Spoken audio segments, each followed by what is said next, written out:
नमस्कार ममता education channel रे आपण समस्त को स्वागत। आज आम ये भिडियो रे साहित्य कलिका बही पाठ 1 टिकी टिकी विषय प्रश्न उत्तर आलोचना करिबा। 1 नंबर देख आस कथबार्ता हेबा। क नंबर है समुद्र किपरि सृष्टि होइछि बोली कवि कहिसंती। यार उत्तर है टिकी टिकी पानी टोपारे समुद्र सृष्टि होइछि बोली कवि कहिसंती। ख नंबर देख पहाड़ पड़िया नगर सबू धूली रे गढ़ा होइछि बोली कवि काहींकी कहिसंती।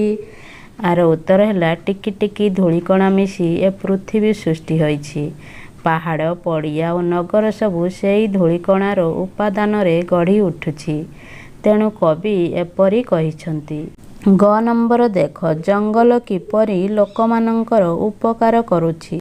आर उत्तर है जंगल रे भरी रही अनेक मूल्यवान गछ, सेई गछ सबू लोकमानंकर उपकार रे लागि थाए। मनुष्य जंगलरू खाद्य वस्त्र बासगृह पाई उपादान और औषध आदि अनेक मूल्यवान पदार्थ पाई थाए। घ नंबर देख तफा करंती क्षिति पदटीर अर्थ कौन। आर उत्तर है क्षिति कहले पृथ्वी, तफा कहले उज्जवल।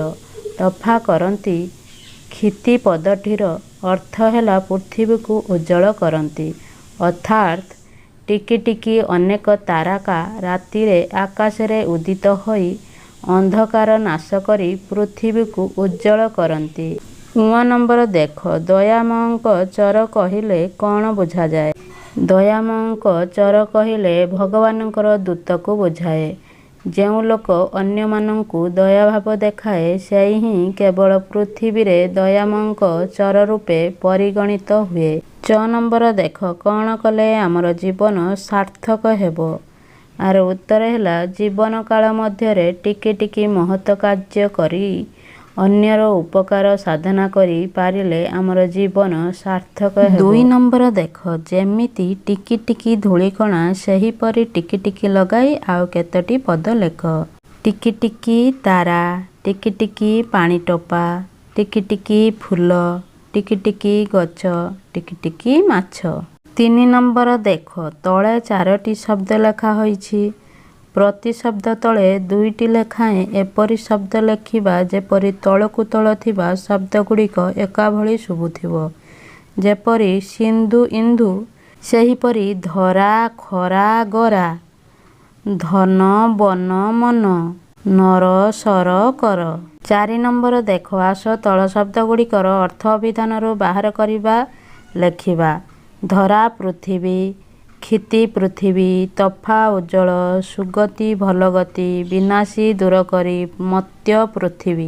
5 नंबर देख कवितार किछि अंश छाड़ी दिया जाइछि। आस सेही अंश को मने पकाई शून्य स्थान पूरण करिबा। क नंबर है टिकी टिकी धूली कणिका डेश डेश सबू धूली रे गढ़ा। आर उत्तर है टिकी टिकी धूली कणिका मिसी होइछि धरा पहाड़ पड़िया नगर सबू धूली रे गढ़ा। ख नंबर है डेश देई पारे जे नर से एका डेश चर। आर उत्तर है लबे लबे दया हृदय देई पारे जे नर से एका बोलाए जगते दया मयंक चर। 6 नंबर देख गोटी गोटी केते गछरे परा तियारी बन, एते लोकहित साधुची एते बांटुची धन।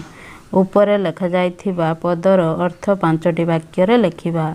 प्रथम 1 रे गोटी गोटी करी अनेक गछ को नहीं वन सृष्टि होइछि। 2 रे बण रे थिबा गछरु लाख मऊ झुणा आदि अनेक मूल्यवान पदार्थ मिलिथाए। 3 रे बासगृह पाई लोक माने बणरु काठ और बाउंश पाइथांती।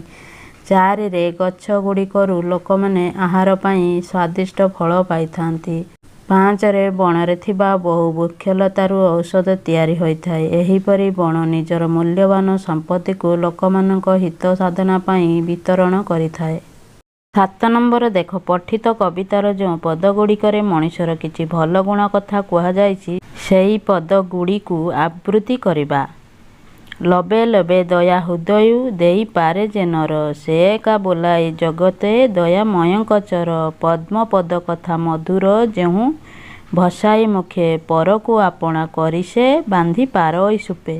8 ନମ୍ବର ଦେଖ, ଯେମିତି ସିନ୍ଧୁର ଅର୍ଥ ବୁଝାଉଥିବା ଆଉ କେତୋଟି ଶବ୍ଦ ହେଉଛି ସାଗର, ସମୁଦ୍ର, ପାରାବାର, ସେହିପରି ତଳ ଶବ୍ଦଗୁଡ଼ିକର ଅର୍ଥ ବୁଝାଉଥିବା ଆଉ କେତୋଟି ଶବ୍ଦ ଲେଖିବା। ଧରା, ଧରଣୀ, ଧରିତ୍ରୀ, ବସୁନ୍ଧରା। ବନ, କାନନ, ଅରଣ୍ୟ, ବିପିନ। ନର, ମାନବ, ମନୁଷ୍ୟ, ମନୁଜ। ଧନ୍ୟବାଦ।